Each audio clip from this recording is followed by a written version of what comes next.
아이고 불쌍해서 어쩌누.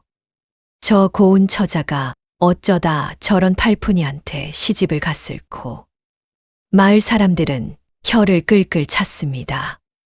그도 그럴 것이 신랑이라는 작자가 혼례청에서도 해벌쭉 웃으며 소매로 콧물을 닦고 있었으니까요. 진사대 금지옥엽 셋째 딸이 하루아침에 동네의 바보의 아내가 된 기막힌 사연. 그런데 여러분, 그거 아십니까? 밤이 깊고 신방의 촛불이 꺼지자 그 멍청하던 바보 신랑의 눈빛이 호랑이처럼 변했다는 사실요. 모두를 속이고 10년 넘게 바보로 살아야 했던 남자의 숨겨진 정체, 그리고 그를 믿어준 아내의 눈물겨운 이야기. 시작하기 전 구독, 좋아요 눌러주세요.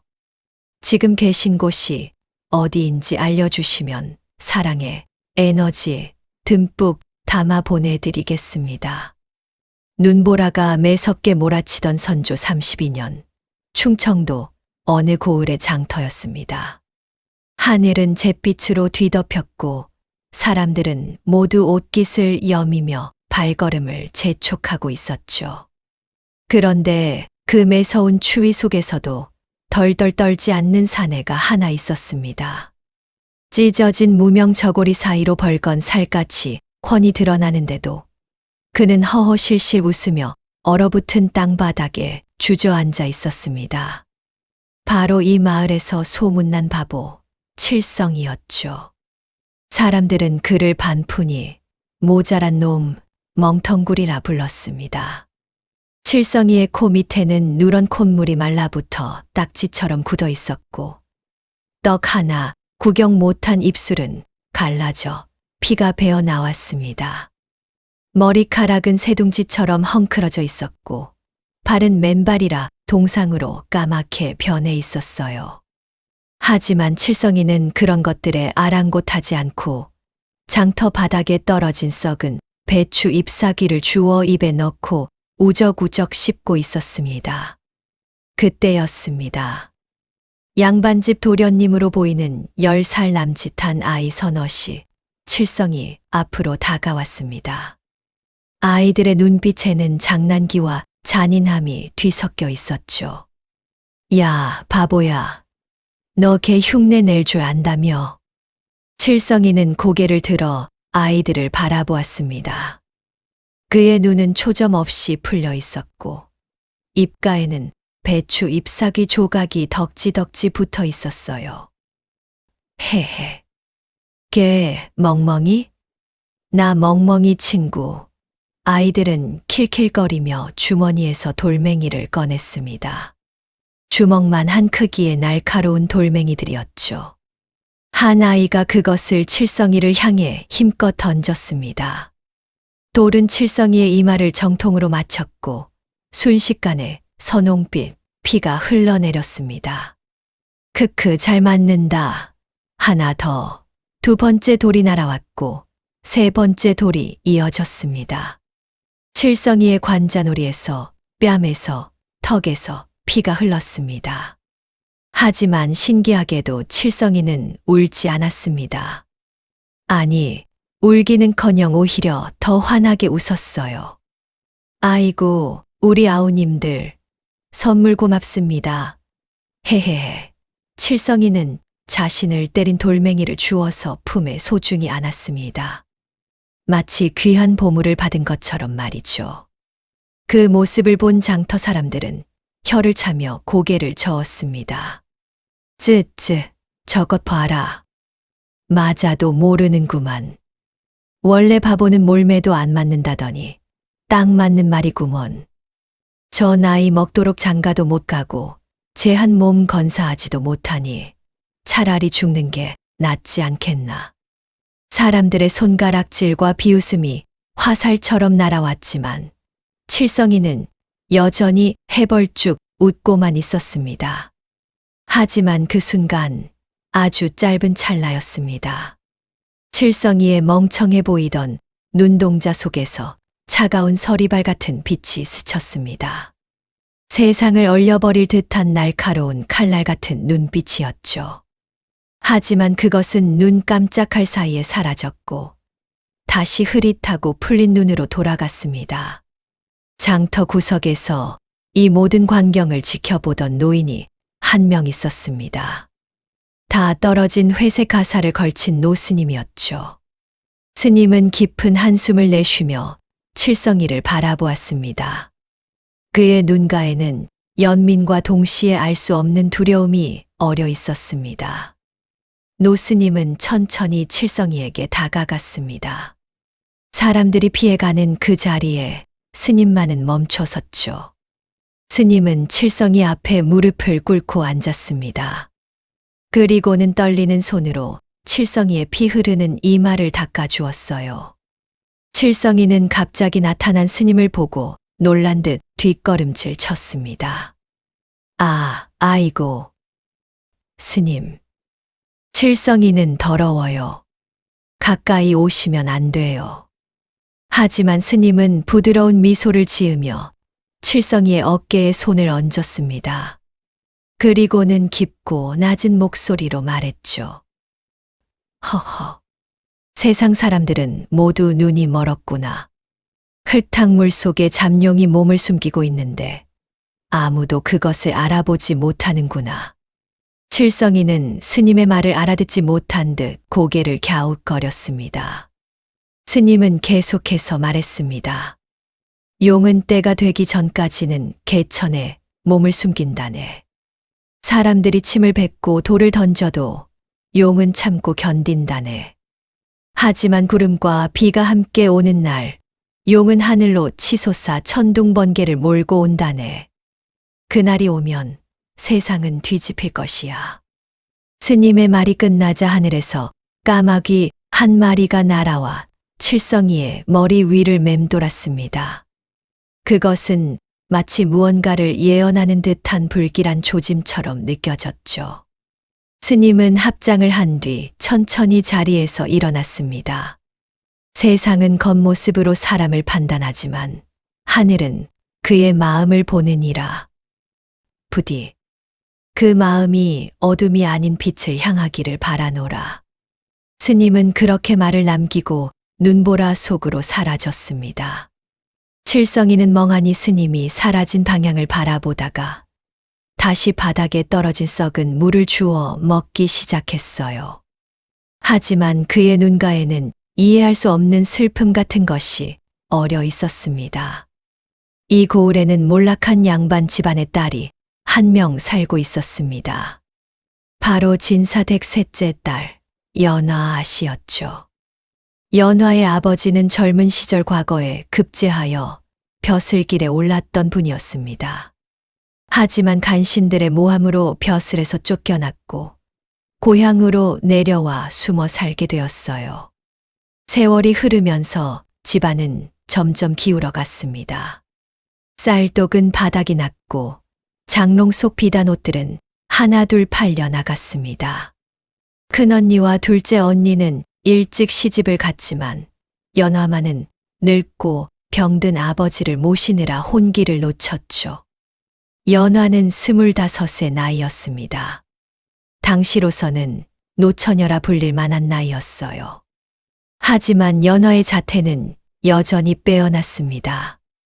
버드립 같은 가는 눈썹, 살구꽃 같은 붉은 입술, 배꽃 같은 피부. 사람들은 연화를 보면 저런 미인이 어찌 시집도 못 가고 늙어가나 하며 안타까워했습니다. 하지만 연화는 개의치 않았습니다. 그녀에게는 자신보다 더 소중한 존재가 있었으니까요. 바로 아버지였습니다. 아버지는 중풍으로 쓰러진 지 3년째였습니다. 한쪽 몸을 전혀 쓰지 못했고 말도 제대로 하지 못했어요. 침을 흘리고 대소변도 가리지 못하는 아버지를 연화는 하루도 빠짐없이 정성껏 돌보았습니다. 연화는 낮에는 삭바느질로 겨우 끼니를 이어갔습니다. 양반집 교수의 고운 손은 이미 거칠어진 지 오래였죠. 바늘에 손가락이 찔려 피가 나도 허리가 끊어질 듯 아파도 연화는 멈추지 않았습니다. 밤이 되면 호롱불을 켜고 아버지의 시중을 들었어요. 아버지의 몸을 닦아드리고 죽을 쑤어드리고 이부자리를 펴드렸습니다. 그런 연화의 집 대문 앞에는 이상한 일이 벌어지고 있었습니다. 매일 아침이 되면 대문 옆에 깔끔하게 다듬어진 장작더미가 쌓여 있었던 겁니다. 처음에는 한두 개였는데 점점 그 양이 늘어나더니 나중에는 한 보따리씩 놓여 있었어요. 연화는 이것이 누구의 소행인지 알 수 없었습니다. 동네 이웃들이 불쌍히 여겨 해주는 것이라 생각했죠. 하지만 사실 그 장작을 날라온 사람은 다름 아닌 바보 칠성이었습니다. 칠성이는 매일 밤 달빛도 없는 깜깜한 새벽에 산으로 올라갔습니다. 그리고는 도끼로 나무를 찍어 장작을 만들었죠. 그의 손은 물집이 잡히고 터져서 피범벅이 되었지만 칠성이는 멈추지 않았습니다. 장작을 다듬고 묶고 지게에 지고 산을 내려왔습니다. 진사댁 대문 앞에 도착하면 칠성이는 숨을 죽였습니다. 그리고는 살금살금 장작을 내려놓았어요. 혹시라도 연화 아씨가 깨어 자신을 발견할까봐 두려웠던 겁니다. 장작을 다 내려놓으면 칠성이는 담벼락 뒤에 숨어서 집 안을 가만히 바라보았습니다. 창호지 너머로 희미하게 비치는 연화의 그림자. 그것만 봐도 칠성이의 가슴은 쿵쾅쿵쾅 뛰었습니다. 그는 자신의 가슴을 꾹 누르며 입을 막았어요. 혹시라도 심장 소리가 밖으로 새어나갈까봐 말이죠. 아씨, 춥지 마세요. 칠성이가 장작 많이 갖다 드릴게요. 칠성이는 아무도 듣지 못하는 작은 목소리로 중얼거렸습니다. 그리고는 눈물을 훔치며 다시 어둠 속으로 사라졌죠. 연화는 그런 칠성이의 마음을 전혀 모르고 있었습니다. 봄이 오고 있었습니다. 얼어붙었던 땅이 녹기 시작했고 매화꽃이 하나둘 피어나고 있었죠. 하지만 연화의 집에는 봄이 오지 않았습니다. 오히려 더 매서운 겨울이 찾아왔어요. 그날은 3월 초하루였습니다. 연화는 아침 일찍 일어나 아버지의 죽을 쓰고 있었습니다.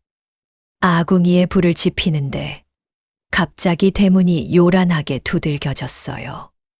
문 열어라. 당장 문 열지 못할까? 굵고 거친 남자의 목소리가 들려왔습니다. 연화는 가슴이 철렁 내려앉았습니다. 이 목소리를 모를 리 없었죠. 이 고을에서 가장 악독하기로 소문난 고리대 금업자 최 부자였습니다. 연화는 떨리는 손으로 대문을 열었습니다. 대문 밖에는 비단 도포를 입은 최 부자와 그의 하인들 대여섯 명이 서 있었어요. 최 부자는 50줄의 나이였지만 기름진 음식을 먹어서인지 배가 불룩 나와 있었고 얼굴은 돼지처럼 번들거렸습니다. 아씨, 오랜만이요. 크크크. 최 부자의 눈빛이 연화의 얼굴부터 발끝까지 천천히 훑어 내렸습니다. 마치 물건을 감정하는 듯한 더러운 눈빛이었죠. 연화는 뒷걸음질 치며 옷깃을 여몄습니다. 무슨 일로 오셨습니까? 무슨 일? 허허, 그것도 모르시오? 진사 어른께서 나한테 빌려 쓴 돈이 있지 않소. 연화의 얼굴이 하얗게 질렸습니다. 3년 전 아버지가 병에 걸렸을 때 약값을 구하려고 최 부자에게 은자 10냥을 빌렸던 것이 생각났습니다. 그 돈을 아직 갚지 못하고 있었죠. 그 돈은 조금만 기다려 주시면 꼭 갚겠습니다. 조금? 크크크. 아씨는 참 순진하시구려. 벌써 3년이 지났소. 원금 10냥에 이자가 붙고 또 이자에 이자가 붙어서. 자, 여기 문서를 보시오. 최 부자는 품에서 낡은 종이 한 장을 꺼내 연화에게 내밀었습니다. 연화는 떨리는 손으로 그것을 받아들었어요. 문서에는 빼곡하게 숫자들이 적혀 있었습니다. 그리고 맨 아래에는 큼지막하게 총 금액 은자 150냥. 연화는 그 숫자를 보고 눈앞이 캄캄해졌습니다. 150냥이라니. 그것은 이 집을 팔아도 모자랄 금액이었어요. 이럴 수가. 10냥이 어떻게 150냥이 될 수 있습니까? 그게 바로 이자라는 것이오. 아씨도 아시지 않소. 빚은 눈덩이처럼 불어나는 법이라오. 최 부자는 비웃듯 말했습니다. 그리고는 한 발짝 앞으로 다가서며 연화의 턱을 손가락으로 들어 올렸어요. 연화는 고개를 돌리며 그의 손을 뿌리쳤습니다. 감히 손대지 마세요. 크크크, 불같은 성미시구려. 좋아, 그렇다면 방법이 하나 있소.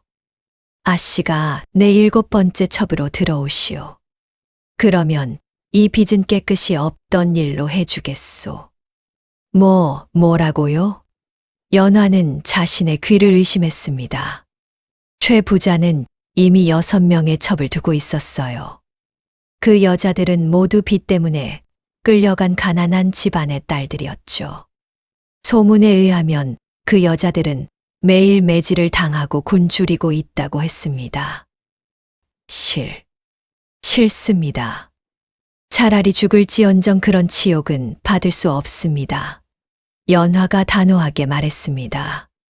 하지만 최 부자는 코웃음을 쳤어요. 크크크, 그럼 어쩔 수 없지. 이 집을 당장 빼앗아야겠구나. 그리고 아씨와 저 중풍 걸린 늙은이를 길거리에 내쫓아야겠어. 아버지는 병자이십니다. 아무리 그래도 병자를 어찌. 내가 상관할 바 아니오. 빚을 갚지 못하면 그게 법이오.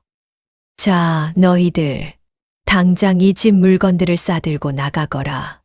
최 부자의 명령에 하인들이 집 안으로 우르르 몰려 들어갔습니다. 그들은 연화를 밀쳐내고 방 안으로 난입했어요. 아버지가 누워 계신 방문이 거칠게 열렸습니다.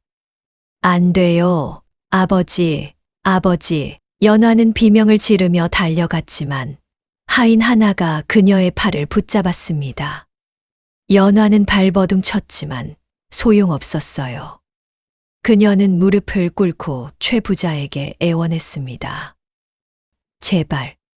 제발 사흘만, 아니 하루만이라도 시간을 주십시오. 제가 어떻게든 돈을 구해보겠습니다. 최 부자는 연화의 애원하는 모습을 보며 만족스러운 표정을 지었습니다. 그리고는 턱을 쓰다듬으며 말했죠. 좋아, 그렇다면 내일 저녁까지 기다려주지. 하지만 내일 저녁이 되어도 돈을 갚지 못하면 아씨는 내 첩이 되는 것이오. 알겠소. 최 부자는 그렇게 말하고는 하인들을 데리고 집을 나섰습니다. 대문이 닫히자 연화는 그 자리에 주저앉아 오열했습니다. 손톱으로 땅바닥을 긁어대며 울고 또 울었어요. 어떡하지? 어떻게? 연화의 눈물이 마른 땅에 떨어져 작은 점을 만들었습니다. 그 점들은 점점 커져서 웅덩이가 되었죠. 절망의 웅덩이였습니다. 그날 밤 연화는 잠을 이룰 수 없었습니다.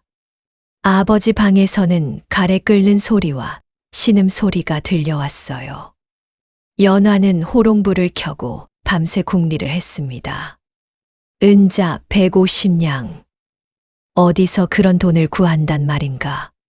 친척들에게 빌려볼까도 생각했지만 친척들은 이미 집안이 몰락했을 때 모두 등을 돌렸습니다. 친구들도 마찬가지였어요. 양반집 교수들은 가난한 연화를 더 이상 상대해 주지 않았죠. 연화는 머릿속이 하얗게 변해갔습니다.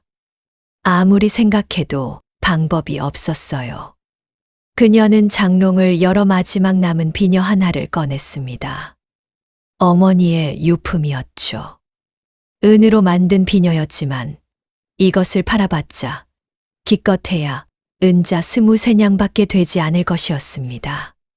차라리 혀를 깨물고 죽을까. 연화의 머릿속에 어두운 생각이 스쳐 지나갔습니다. 최 부자의 첩이 되느니 차라리 죽는 게 나을 것 같았어요. 하지만 아버지를 두고 어떻게 먼저 갈 수 있겠습니까? 연화는 고개를 감싸 쥐고 흐느꼈습니다.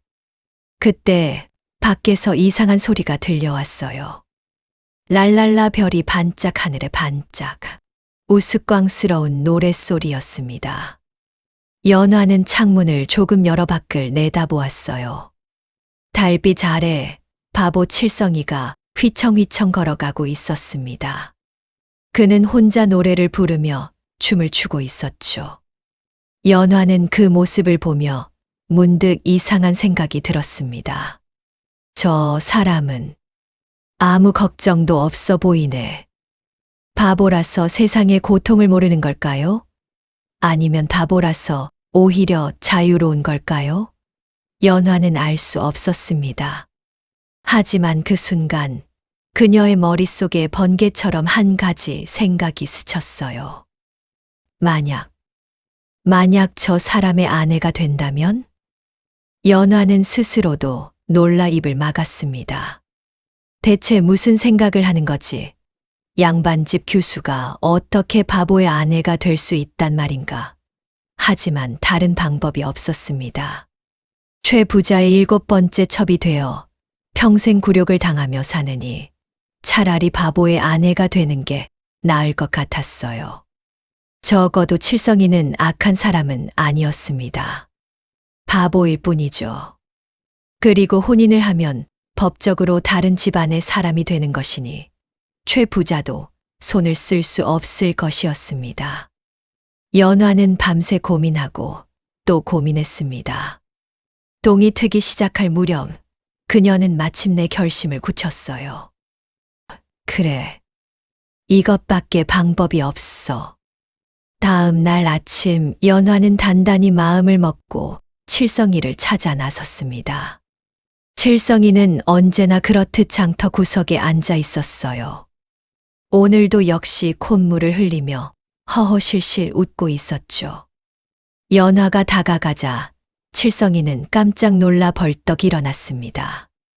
그의 눈은 초점 없이 헤맸고 입은 멍하니 벌어져 있었어요. 아씨. 칠성이한테 왜? 칠성이는 황급히 뒷걸음질 쳤습니다. 마치 자신이 연화에게 해를 끼칠까봐 두려워하는 것처럼 말이죠. 하지만 연화는 한 발 한 발 그에게 다가갔습니다. 칠성님, 부탁이 하나 있습니다. 부탁. 칠성이한테. 헤헤. 칠성이는 바본데 부탁 못 들어요. 칠성이는 고개를 좌우로 흔들며 손을 내저었습니다. 하지만 연화는 그의 눈을 똑바로 쳐다보며 말했어요. 저와 혼인해 주시겠습니까? 네. 칠성이는 눈이 동그래져서 연화를 바라보았습니다. 그의 입이 멍하니 벌어졌고 손에 들고 있던 돌멩이가 떨어졌어요. 주변에 있던 사람들도 모두 귀를 의심하며 연화를 쳐다보았습니다.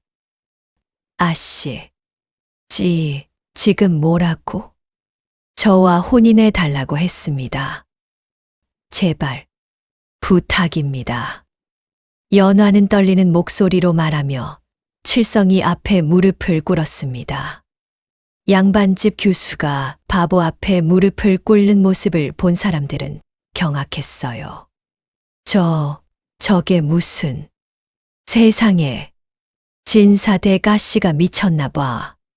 사람들의 수군거림이 파도처럼 일었습니다. 하지만 연화는 아랑곳하지 않았어요. 칠성이는 당황한 표정으로 연화를 일으키려 했습니다. 안 돼요. 아씨가 왜 칠성이한테? 칠성이는 바보예요. 아무것도 못해요. 알고 있습니다. 하지만 저에게는 이 방법밖에 없습니다. 제발. 연화의 눈에서 눈물이 주르륵 흘러내렸습니다. 그 눈물방울이 칠성이의 손등에 떨어졌어요. 칠성이는 그것을 느끼고 온몸이 얼어붙은 듯 굳었습니다. 한참을 그렇게 있다가 칠성이는 떨리는 목소리로 말했습니다. 알겠어요. 칠성이가 아씨 남편 되어드릴게요. 그 말을 들은 순간 연화는 안도의 한숨을 내쉬었습니다. 그녀의 운명이 바뀌는 순간이었죠. 사흘 후 진사댁에서는 초라한 혼례식이 치러졌습니다. 화려한 혼례복도 풍악도 축하객도 없었어요. 그저 낡은 혼례상 하나와 이 빠진 사발에 담긴 정화수 한 그릇이 전부였습니다. 연화는 남색 치마 저고리를 입었고 칠성이는 빌려온 헌 두루마기를 입었어요. 칠성이의 머리는 여전히 헝클어져 있었고 얼굴은 제대로 씻지 않아 때가 끼어 있었습니다. 마을 사람들이 담장 밖에서 수군거렸습니다. 아이고, 저 고운 처자가 귀신에 홀린 게 분명해. 진사 어른 천당 가서도 눈을 못 감으시겠네. 바보하고 사는 것보다 차라리 첩으로 가는 게 나았을 텐데. 사람들의 비웃음과 조롱이 칼날처럼 날아왔지만 연화는 참았습니다. 그녀는 칠성이와 마주 앉아 술잔을 나누었어요. 칠성이는 떨리는 손으로 술잔을 들었고 연화도 마찬가지였습니다. 이제 저는 당신의 아내입니다. 연화가 나지막이 말했습니다. 칠성이는 연화를 물끄러미 바라보다가 갑자기 눈물을 뚝뚝 흘리기 시작했어요. 칠성이. 행복해요. 정말 행복해요. 그의 울음소리는 바보의 울음이 아니었습니다. 진심에서 우러나온 사람의 울음이었죠. 신혼 생활이 시작되었습니다. 연화와 칠성이는 진사댁의 작은 사랑채에서 살게 되었어요. 방 한 칸짜리 좁은 공간이었지만 연화는 최선을 다해 집을 꾸몄습니다. 처음 며칠은 정말 힘들었습니다. 칠성이는 밥을 먹다가도 갑자기 일어나 춤을 추곤 했어요. 개구리 울음소리를 흉내내며 깡충깡충 뛰어다니기도 했죠. 어떤 때는 온몸에 흙을 잔뜩 묻히고 돌아와서 나 지렁이 하며 바닥을 기어 다니기도 했습니다. 연화는 한숨을 쉬며 칠성이의 몸을 닦아주었습니다. 그가 잠들면 그제서야 혼자 울었어요. 내가 정말 잘한 걸까 하는 후회가 밀려왔지만 이미 엎질러진 물이었습니다. 그런데 이상한 일들이 하나둘 생기기 시작했습니다. 어느 날 밤 연화는 바느질을 하다가 깜빡 잠이 들었습니다. 촛불이 꺼질 듯 말 듯 흔들리고 있었죠. 그런데 잠에서 깨어보니 누군가 그녀에게 이불을 덮어 놓았습니다. 그리고 바늘과 실은 정리되어 있었어요. 이게 누가 한 거지? 연화는 주위를 둘러보았습니다. 칠성이는 구석에서 코를 골며 자고 있었어요. 그의 입에서는 침이 흘러나오고 있었죠. 또 다른 날 연화는 바느질을 하다가 실수로 손가락을 바늘에 찔렀습니다. 피가 송골송골 맺혔어요. 그녀는 손가락을 입에 넣고 빨았죠. 그리고 다음 날 아침 문지방에 약초 한 다발이 놓여 있었습니다. 지혈초였어요. 이건 칠성님이? 연화는 칠성이를 쳐다보았습니다. 칠성이는 마당에서 개미를 보며 킬킬거리고 있었어요. 개미 집 나르기 헤헤헤. 그는 여전히 바보처럼 보였습니다. 하지만 연화는 점점 이상한 느낌을 받기 시작했어요. 며칠 후 밤중에 화장실에 가려고 일어난 연화는 마당에서 이상한 광경을 목격했습니다. 달빛 아래 칠성이가 나무로 만든 칼을 들고 검술 연습을 하고 있었던 겁니다. 그의 움직임은 놀라울 정도로 정확하고 빨랐어요. 휘익, 휘익, 칼이 허공을 가르는 소리가 들렸습니다. 연화는 숨을 죽였습니다. 그리고 조심스럽게 사랑채로 돌아왔죠. 가슴이 두근두근 뛰었습니다. 대체 저 사람은 누구지? 연화는 잠을 이룰 수 없었습니다. 그녀의 머릿속은 온통 칠성이 생각뿐이었어요. 한 달이 지났습니다. 최 부자는 연화가 칠성이와 혼인했다는 소식을 듣고 분노했지만 어쩔 도리가 없었어요. 법적으로 연화는 이제 다른 집안 사람이 되었으니까요. 하지만 최 부자는 그냥 물러서지 않았습니다. 그는 칠성이를 괴롭힐 기회를 호시탐탐 노리고 있었죠. 어느 날 최 부자가 자신의 집에서 잔치를 열었습니다. 마을의 양반들과 부자들을 모두 초대했어요. 그리고는 칠성이도 불렀습니다. 칠성이, 내 이놈, 어서 이리 오너라. 칠성이는 최 부자의 부름에 해벌쭉 웃으며 갔습니다. 잔치가 한창일 때 최 부자가 술에 취한 목소리로 말했어요. 여러분, 오늘은 특별한 구경거리를 준비했소이다. 이 고을의 유명한 바보 칠성이의 재주를 보여드리겠소. 사람들이 킬킬대며 웃었습니다. 칠성이는 멍하니 서서 사람들을 바라보았어요. 칠성아, 내가 걔 흉내를 아주 잘 낸다고 들었다. 어디 한번 해보거라. 잘하면 내가 고기 한 점 주마. 최 부자가 비웃으며 말했습니다. 사람들은 박수를 치며 칠성이를 놀렸죠. 해봐, 해봐. 어디 개처럼 짖어봐라.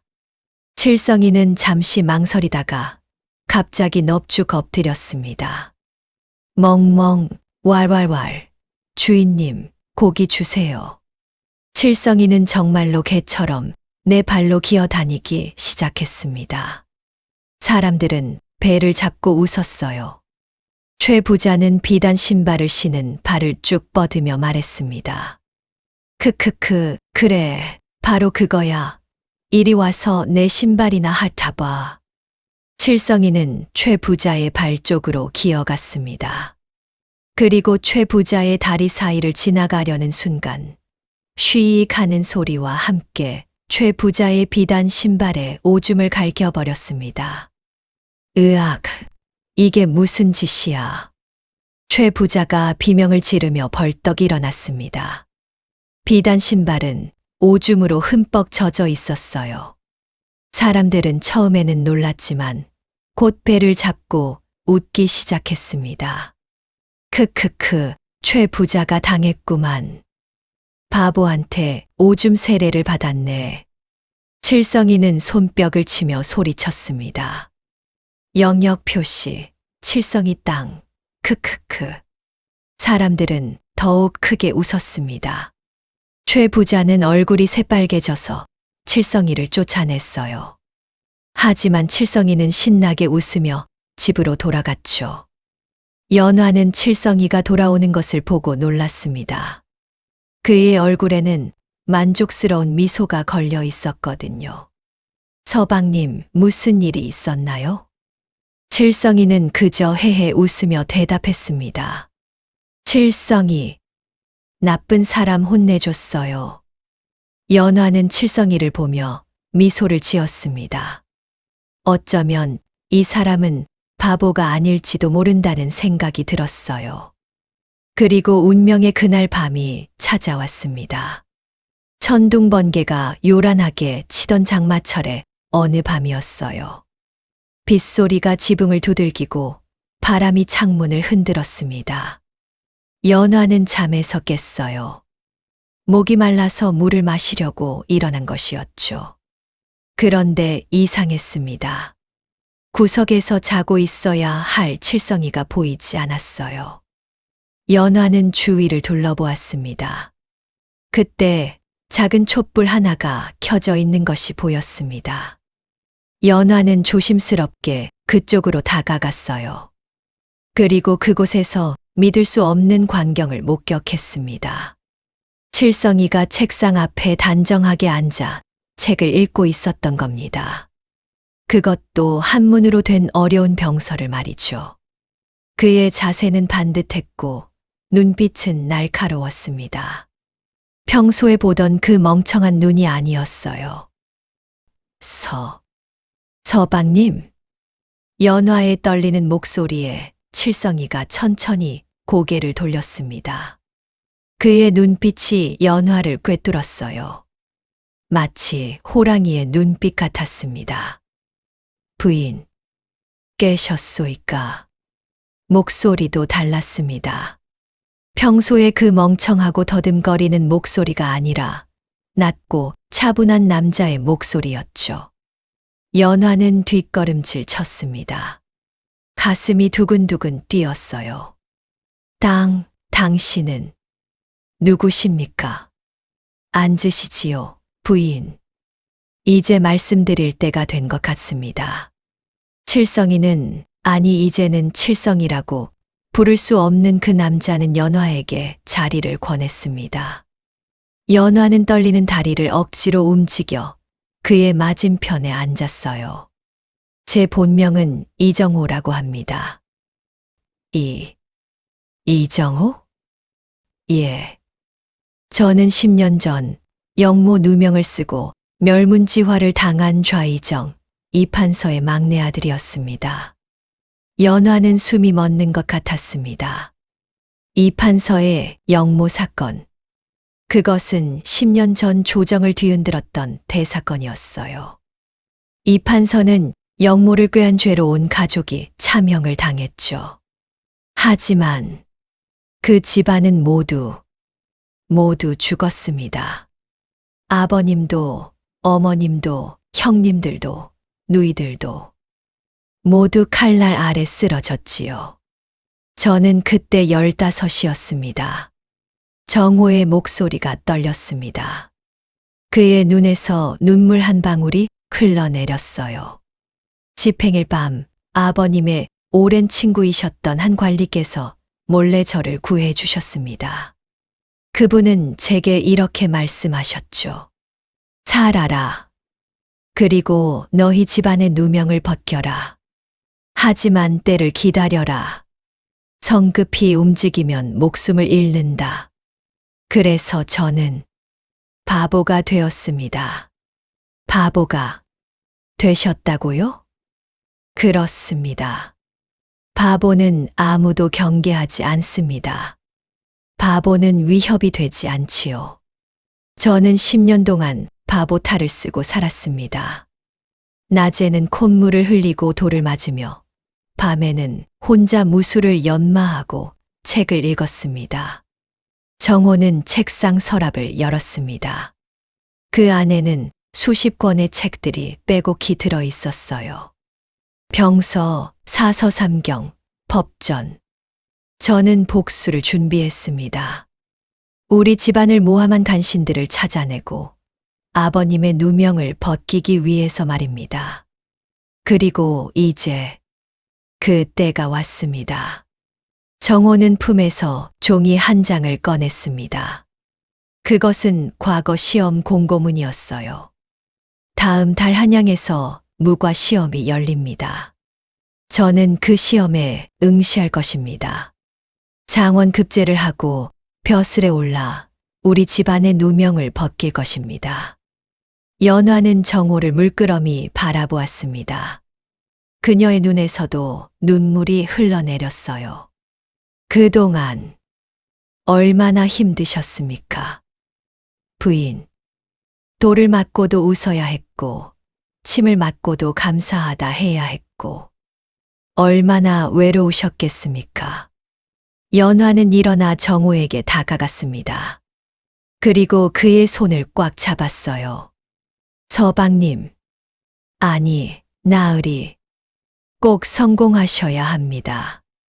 그리고 돌아오셔야 합니다. 정호는 연화의 손을 맞잡았습니다. 반드시 돌아오겠습니다, 부인. 그리고 부인을 제대로 된 양반가의 부인으로 모시겠습니다.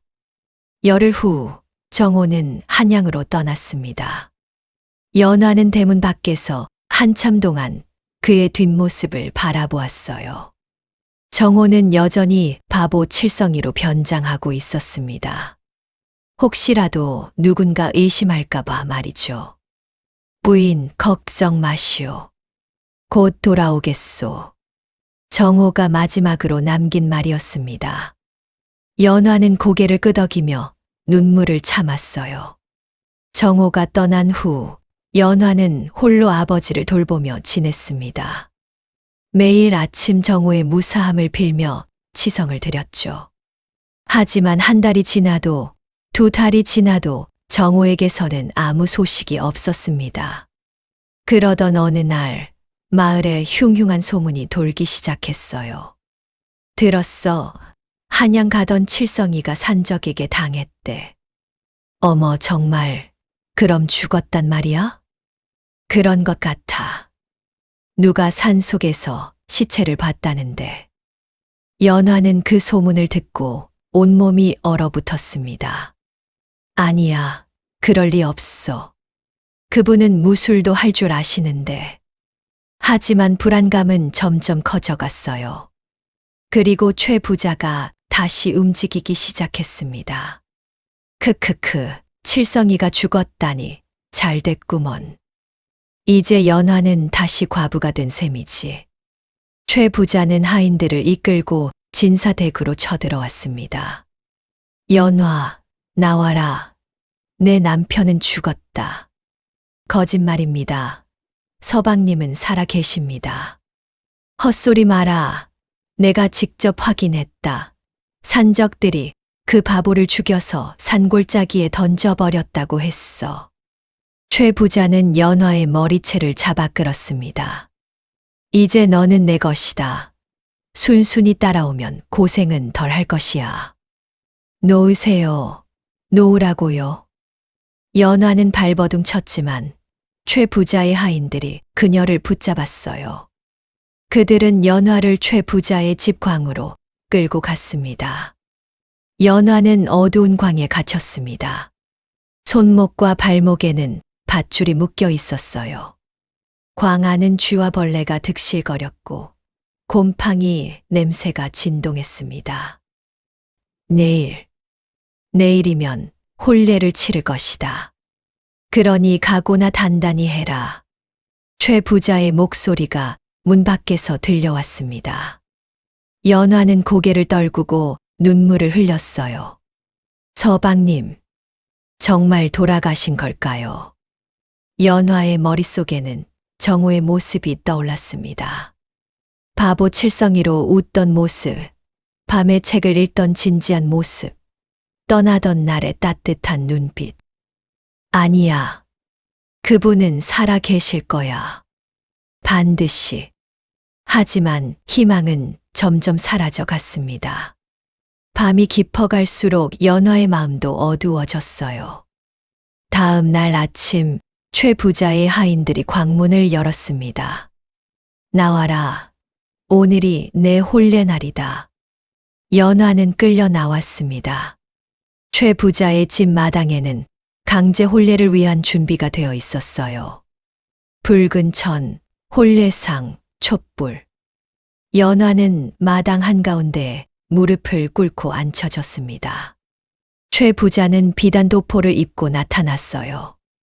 그의 얼굴에는 욕망에 찬 미소가 가득했습니다. 크크크, 드디어 이 날이 왔구나. 자, 시작하자. 그때였습니다. 연화는 품속에 숨겨둔 은장도를 꺼냈어요. 그녀는 떨리는 손으로 은장도를 자신의 목에 겨눴습니다. 한 발짝이라도 가까이 오시면 저는 여기서 죽겠습니다. 뭐야. 이 미친년이. 최 부자가 소리쳤습니다. 하지만 연화는 물러서지 않았어요. 은장도의 날이 하얗게 빛났습니다. 서방님, 저승에서 뵙겠습니다. 연화는 눈을 감았습니다. 그리고 은장도에 힘을 주려는 순간, 잠깐, 누군가의 목소리가 들려왔습니다. 연화는 눈을 떴어요. 마당 입구에 노스님 한 분이 서 계셨습니다. 장터에서 칠성이에게 말을 건넸던 바로 그 스님이었죠. 스님, 스님께서 왜? 아씨, 잠시만 기다리시오. 아직 때가 되지 않았소. 무슨 말씀이십니까? 서방님은 돌아가셨습니다. 이제 저에게는 아무 희망도. 아니요. 용은 아직 살아있소. 지금 이 순간에도 하늘로 오르고 있소. 스님의 말에 연화는 고개를 들었습니다. 스님의 눈빛은 깊고 고요했어요. 조금만 더 믿으시오. 곧 기적이 일어날 것이오. 연화는 스님을 바라보았습니다. 그녀의 눈에서 눈물이 주르륵 흘러내렸어요. 그 눈물 속에는 절망과 희망이 뒤섞여 있었습니다. 알겠습니다. 연화는 천천히 은장도를 내렸습니다. 최 부자는 화가 나서 고함을 질렀어요. 저 늙은이를 끌어내, 당장. 하인들이 스님을 끌어내려는 순간이었습니다. 암행어사 출두야. 천둥 같은 고함 소리가 하늘을 찢었습니다. 대문이 쾅 하고 부서지듯 열리며 관복을 입은 역졸들이 구름대처럼 쏟아져 들어왔습니다. 그들은 모두 육모방망이를 들고 있었어요. 이게 무슨... 최 부자는 당황하여 뒷걸음질 쳤습니다. 그때 역졸들 사이로 한 사내가 위풍당당하게 걸어 들어왔습니다. 그는 사모관대를 쓰고 붉은 관복을 입고 있었어요. 손에는 마패와 흑각궁시가 들려 있었습니다. 그 사내는 얼굴을 가린 부채를 천천히 내렸습니다. 그 순간 연화는 숨이 멎었어요. 서방님. 그곳에는 바보 칠성이가 아닌 서슬퍼런 눈빛의 암행어사가 서 있었습니다. 바로 이정호였죠. 칠성이가. 최 부자는 믿을 수 없다는 표정으로 뒷걸음질 쳤습니다. 정호는 차가운 목소리로 말했습니다. 죄인 최가는 듣거라. 내 놈이 지은 죄를 낱낱이 밝히노라. 정호의 목소리가 마당을 가득 채웠습니다. 첫째, 내 놈은 힘없는 백성들에게 고리대금을 놓아 그들의 집과 땅을 빼앗았다. 둘째, 내 놈은 무고한 부녀자들을 협박하여 첩으로 삼고 학대하였다. 셋째, 내 놈은 관가에 뇌물을 바쳐 죄를 면하고 백성을 착취하였다. 정호의 말 한마디 한마디가 칼날처럼 날아갔습니다. 최 부자는 사시나무 떨듯 떨며 바닥에 주저앉았어요. 아니. 이건 오해입니다. 내 놈은 칠성이. 바보. 내 이놈 칠성이는 죽었다. 나는 정삼품 암행어사 이정호다. 정호는 마패를 높이 들어 올렸습니다. 마패에는 이유시 어사라는 글자가 선명하게 새겨져 있었어요. 즉시 내 놈의 재산을 몰수하고 첩으로 삼았던 여인들을 모두 해방하라. 그리고 빼앗은 땅과 집을 원주인들에게 돌려주라. 예. 역졸들이 일제히 대답하며 움직였습니다. 최 부자는 바닥에 엎드려 애원했어요. 살려주시오. 제발. 하지만 정호는 차갑게 고개를 돌렸습니다. 그리고 마당 한가운데 무릎 꿇고 있던 연화에게 걸어갔죠. 부인. 정호는 연화 앞에 무릎을 꿇었습니다. 그리고 그녀의 손을 잡았어요. 늦어서 정말 미안하오. 연화는 더 이상 참지 못하고 정호의 품에 안겼습니다. 그녀는 어린아이처럼 엉엉 울었어요. 살아 계셨군요. 정말 살아 계셨군요. 예, 부인. 약속드렸지 않소. 반드시 돌아오겠다고. 두 사람은 서로를 꼭 껴안았습니다. 주변의 역졸들과 사람들은 그 모습을 보며 눈시울을 붉혔어요. 노스님은 멀리서 그 광경을 보며 미소를 지었습니다. 용이 마침내 하늘로 올랐구나. 스님은 합장을 하고 조용히 자리를 떠났습니다. 3년의 세월이 흘렀습니다.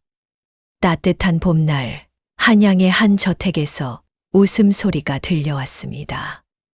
화려하게 단장된 대청마루에는 정호와 연화가 나란히 앉아 있었어요.